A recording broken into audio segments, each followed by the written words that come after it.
Azatlyk radiosynyň yerli habarçylary ygtybarly çeşmelere salgylanyp, Prezident Serdar Berdimuhammedowyň dogan garyndaşlarynyň Hazaryň kenarynda dynjalmak üçin abada milli syýahatçylyk zowlagyna gelendigini habar berýärler. Bu waka Türkmenbaşy şäheriniň ýaşaýjylarynyň adaty durmuşynda käbir bökdünçlikleri döredýär. Baralykda Sewitde dowam edýän transport kynçylyklary geçen hepde hasta ýitileşdi. Abada da dynjalyp öz ýaşaýan velayetlerine dolanmak isleýän türkmenstanlaryň ýüzlerçesi uçar we otly gatnawlaryna bilet tapyp bilmedi. Bu ýagdaýlar barada Azatlygyň habarçylary Balkan velaýatynyň habar berdiler. Prezidentiň dogan garyndaşlary awada geldi. Türkmenbaşy şäheriniň käbir köçeleri, bazarlary we söwda merkezleri günde adından 3 gedek ýapylýar. Şonda bu köçelere, bazarlara we söwda merkezlerine ýöneköy adamlar goýberilmeýär diýip çeşmämiz aýtdy. Bu barada resmi medeniýetde hiç ýyly maglumat berilmeýär. Ýöne şu günler Hazar deňdiniň kenarynda we Türkmenbaşy şäherinde yerleşýän awada dynjalyş mögsümi dowam edýär.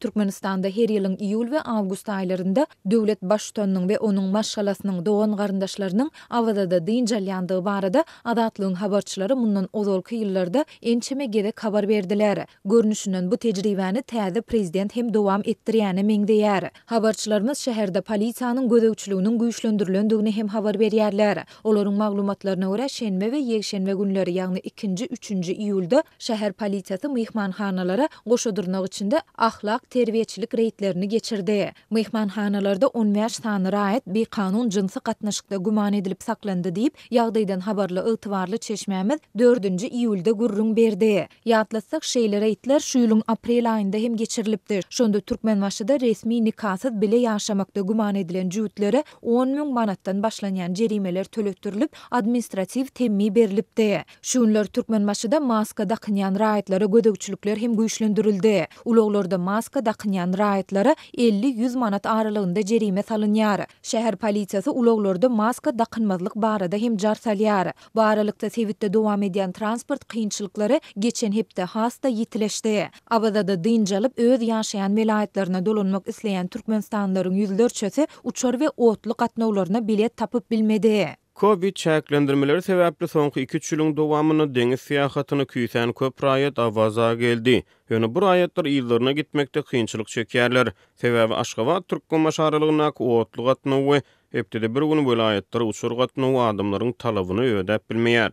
Diýip çeşmämiz aýtdy. Maýyň aýagynda türkmen häkimetleri Aşgabat şäherinden we vilayet merkezlerinden ýolagçy otly we uçur gatnawlarynyň bölekligini dikeldilýändigini yglan etdiler. Bu gatnawlar pandemiýa aladalar sebäpli çäklendirilipdi. Ýöne habarçylarymyz dikeldilen uçar we otly gatnawlarynyň ilatyň islegini ödäp bilmeýändigi barada iýunyň başyndan bäri habar berip gelýärler. Türkmenbaşydaky habarçylarymyz häzirki transport bökdünçlikleriniň raýatlaryň onlarçasynyň şäheriň aeroportunda we demir ýol wagzalynda nägilelik bildirmegine getirendigini habar berýärler. 400 çemesi raýat uçar we otly biletini satyn alyp bilmedi. Bu raýatlar hepdäniň ahirinde wagzalda we aeroportda nägilelik bildirdiler. Muňa garamazdan hökümet goşmaça otly uçar reislerini goýmaýar. Haýyşlar we ardalar diňlenmeýär. Hatda goşmaça awtobus gatnawy hem goýulmaýar diýip çeşmämiz aýtdy. 2007-nji ýylda Türkmenistanyň öňkü prezidenti Gurbanguly Berdimuhammedow Hazar deňdiniň türkmen kenarynda awada milli syýahatçylyk zowlagyny döretmek barada karar kabul etdi. Şondan soňky ýyllarda Sewitde myhmanhanalaryň onlarçasy gurulup ulanylmaga berildi. Ýurtda pandemiýa sebäpli ýatyrylan halkara uçar gatnawlary henizde dolu dikeldilmeýän mahaly awada ýurt raýatlarynyň deňziň kenarynda dynjalmak üçin ýeketäk ýer bolmagynda galýar.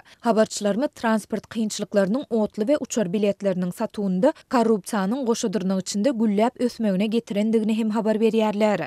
Uçor we otly biletleriniň hiç biri resmi bahasyna satylmaýar. Adamlar islendik bileti satyn almak üçin onuň hakyky bahasyndan 3-4 deste köp çykdyjy etmeli bolýarlar.